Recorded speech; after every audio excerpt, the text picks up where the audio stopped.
ಎಲ್ಲ ವೀಕ್ಷಕರಿಗೂ ನಾಗು ಅಡುಗೆ ಮನೆಗೆ ಸ್ವಾಗತ ಮತ್ತು ಹೊಸ ವರ್ಷದ ಹಾರ್ದಿಕ ಶುಭಾಶಯಗಳು. ನಾನಿವತ್ತು ಬಟಾಣಿನ ಬಳಸ್ಕೊಂಡು ಹೇಗೆ ತುಂಬಾ ಟೇಸ್ಟಿಯಾಗಿರುವಂತಹ ರೆಸಿಪಿನ ಮಾಡ್ಬೋದು ಅಂತ ತೋರಿಸ್ಕೊಡ್ತಾ ಇದ್ದೀನಿ. ಅದೇ ಬಟಾಣಿ ಚಿತ್ರಾನ್ನ. ಈ ಚಿತ್ರಾನ್ನ ಮಾಡೋಕ್ಕೆ ನಾನು ಒಂದು ಸಣ್ಣ ಬಟ್ಲಷ್ಟು ಹಸಿ ಬಟಾಣಿನ ಬಿಡಿಸಿ ತಗೊಂಡಿದ್ದೀನಿ. ಈಗ ಫ್ರೆಶ್ಶಾಗಿ ತುಂಬ ಬಟಾಣಿ ಚೆನ್ನಾಗಿ ಬಂದಿದೆ. ಅದಕ್ಕೋಸ್ಕರ ನೀವು ಒಣ ಬಟಾಣಿ ತೊಗೊಂಡ್ರೆ ಅದನ್ನು ಓವರ್ ನೈಟು ನೆನೆಸಿಟ್ಕೊಂಡು ಮಾಡ್ಕೋಬೇಕಾಗತ್ತೆ. ಈ ಹಸಿ ಬಟಾಣಿನ ನಾನು ಒಂದು ವಿಜಿಲ್ ಕೂಗಿಸ್ಕೊಂಡಿದ್ದೀನಿ. ಒಂದು ವಿಜಿಲ್ ಕೂಗಿಸ್ಕೊಂಡ್ರೆ ಈ ಥರ ತುಂಬಾ ಚೆನ್ನಾಗಿ ಬೆಂದಿರುತ್ತೆ. ಅದಕ್ಕೋಸ್ಕರ ಇವಾಗ ನಾನು ಒಗ್ಗರಣೆ ಹಾಕ್ಕೊಳ್ಳೋಕ್ಕೆ ಒಂದು ಬಾಣಲಿನ ಇಟ್ಕೊಂಡಿದ್ದೀನಿ. ಬಾಣಲಿಗೆ 3-4 ಟೇಬಲ್ ಸ್ಪೂನು ಎಣ್ಣೆ ಹಾಕ್ಕೋತಾ ಇದ್ದೀನಿ.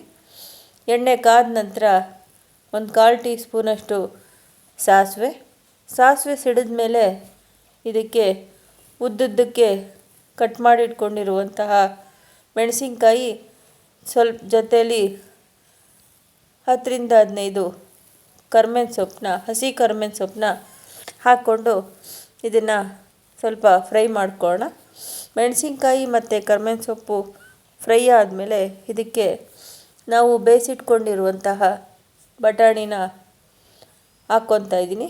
ಈ ಬಟಾಣಿ ಹಾಕ್ಕೊಂಡು ಒಂದು ಸ್ವಲ್ಪ ಫ್ರೈ ಮಾಡ್ಕೊಳ್ಳೋಣ. ಜಾಸ್ತಿ ಏನು ಮಾಡ್ಕೊಳ್ಳೋದು ಬೇಡ, ಯಾಕೆಂದರೆ ಬಟಾಣಿ ಆಲ್ರೆಡಿ ಬೆಂದಿದೆ.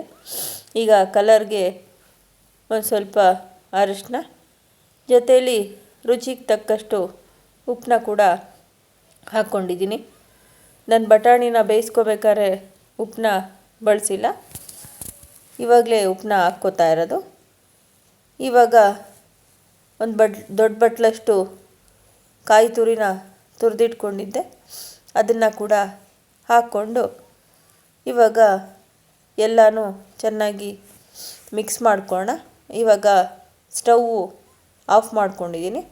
ಇವಾಗ ಚಿತ್ರಾನ್ನಕ್ಕೆ ಒಗ್ಗರಣೆ ರೆಡಿಯಾಗಿದೆ. ನೀವಿದೇ ಫಸ್ಟು ನನ್ನ ಚಾನಲ್ನ ನೋಡ್ತಾ ಇದ್ದರೆ ನನ್ನ ಚಾನಲ್ಗೆ ಸಬ್ಸ್ಕ್ರೈಬ್ ಆಗಿ. ನಾನು ಮಾಡೋ ರೆಸಿಪಿ ನೋಟಿಫಿಕೇಷನ್ನು ನಿಮಗೆ ಫಸ್ಟ್ ಬರುತ್ತೆ. ನಾನು ಆಲ್ರೆಡಿ ಅನ್ನನ ಕೂಗಿಸಿ ಆರಕ್ಕೆ ಇಟ್ಕೊಂಡಿದ್ದೆ. ಆ ಅನ್ನನ ಹಾಕ್ಕೊಂಡು ಇವಾಗ ನಿಂಬೆ ರಸನ ಹಿಂಡ್ಕೊಂಡು ಇವಾಗ ಒಗ್ಗರಣೆ ಜೊತೆಗೆ ಅನ್ನನ ಮಿಕ್ಸ್ ಮಾಡಿಕೊಂಡ್ರೆ ತುಂಬಾ ಟೇಸ್ಟಿಯಾಗಿರುವಂತಹ ಬಟಾಣಿ ಚಿತ್ರಾನ್ನ ರೆಡಿಯಾಗುತ್ತೆ. ನೀವು ಒಂದ್ಸಲಿ ಟ್ರೈ ಮಾಡಿ. ಇವಾಗ ಅವರೆಕಾಯಿ, ಬಟಾಣಿ, ತೊಗರಿಕಾಳೆಲ್ಲ ಸಿಗ್ತಾಯಿದೆ.